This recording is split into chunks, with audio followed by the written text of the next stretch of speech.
Hey guys, welcome to The Mentality, an effort to bring all of us more towards our mental health. Please make a note of this that it's a mental health awareness program. If you are serious to engage with any techniques or content presented here, please consider talking to your mental health professional. This is the second part of our anger management section.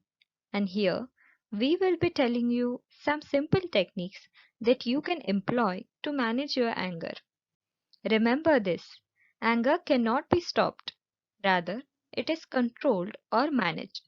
In our earlier video, we have understood the conception of anger. But if you have not watched that video, you can go to our channel and derive the understanding. Plus, subscribe and share so that you will get updates and we will reach to maximum people. So let's move on to today's agenda. How to control our anger. But to deal with this question, we need to understand more about anger, more details about it, like nature of anger, its symptoms, etc. So let's invest some time in the comprehension of notion of anger, which make understanding of techniques more easy. Basic things to begin with is what is anger?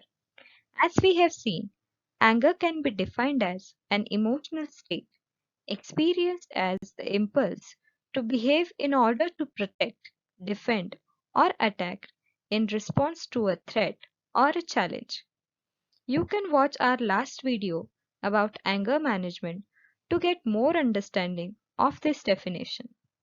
But in relation to anger, you should keep this in mind. Anger is not classified as an emotional disorder. It becomes problematic only when experienced with such a frequency or intensity that it interferes with the ability to connect with others or is harmful to health. Once getting the understanding of what the anger is, what remains is the nature of anger and its symptoms. Anger is influenced by our cognition, behavior, and our physiology. Cognition involved in any angry response commonly includes thinking errors such as personalizing. For example, we may take someone's actions as he or she did that purposely to upset me. The second feature of anger is catastrophizing or maximizing the given situation. For example, it's awful. I will never get another job. Please remember, common anger inducing beliefs typically include that life should be fair or one is entitled to take revenge for perceived injustice. Headache, sweating, rashes could be in general symptoms of anger. In our day-to-day life, we all experiences some or the other incidents which induces anger or aggression.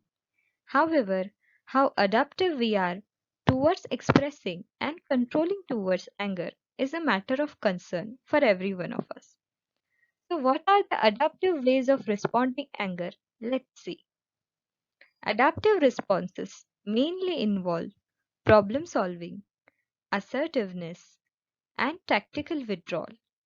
Here, problem solving involves going step by step to achieve the solution, which increases positive emotions, and gradually it impacts on reducing aggression.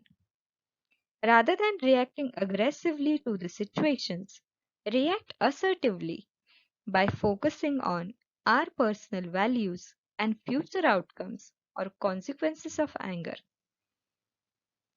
Tactical withdrawal involves retreating our anger by pulling our reactions over it.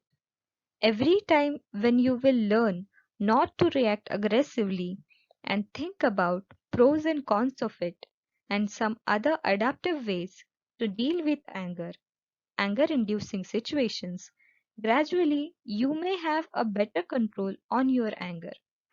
There are some other ways of responding anger, which either harmful to us or is harmful to others. It mainly constitutes social withdrawal so that one can never have to face any kind of anger inducing situation, or one could also adapt to the various forms of verbal or physical aggression. Both ways are considered as maladaptive because it may alter your experience of anger by changing the subject or form, but it will never reduce or control your feeling of anger. Instead, it will create a need to act more aggressively, which is in a way going to harm you and the society. Now let's move towards most awaited part. Now we will see how anger affects our lives.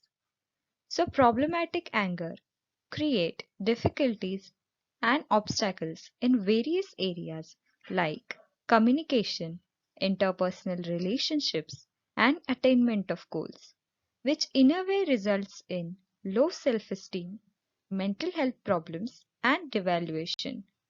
These things mainly leads to maladaptive responses and will increase our susceptibility to physical illness.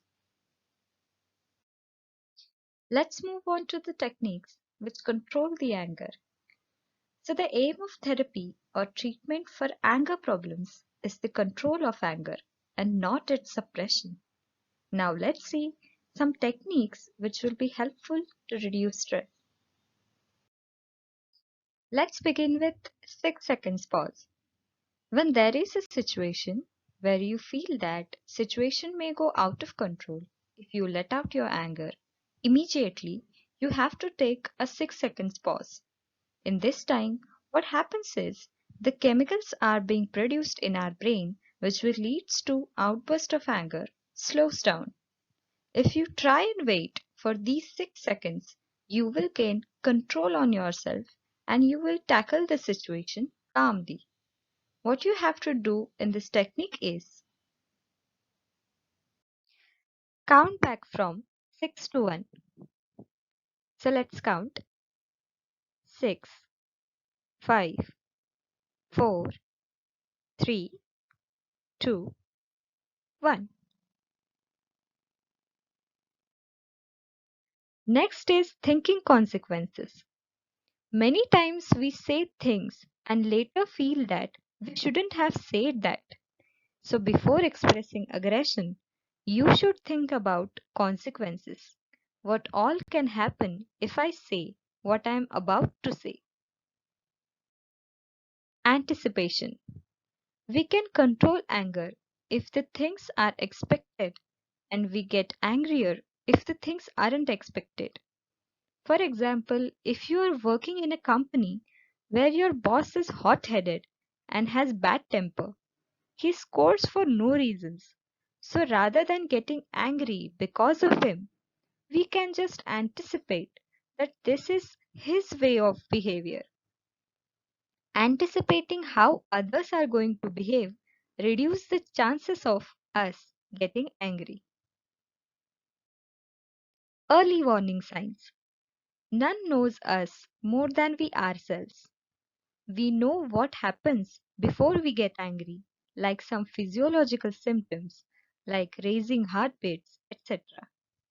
We can recognize the early warning signs of us getting angry and can prevent the anger before occurring.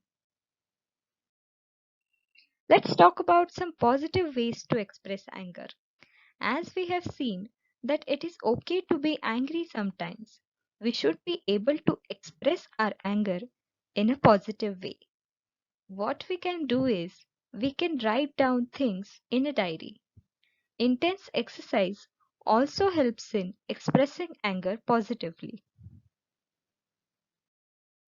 One more important thing is perception. Trying to see the situation with different angle. We may have faulty perception and it may be the reason of our anger. Empathy, being in someone else's shoes and experiencing the same situation by their point of view. It is also helps us. The most important thing is practicing relaxation or meditation. Yes, this is the end. We hope you have gotten these techniques and they will assist you to control the anger. See you in the next video. Bye bye.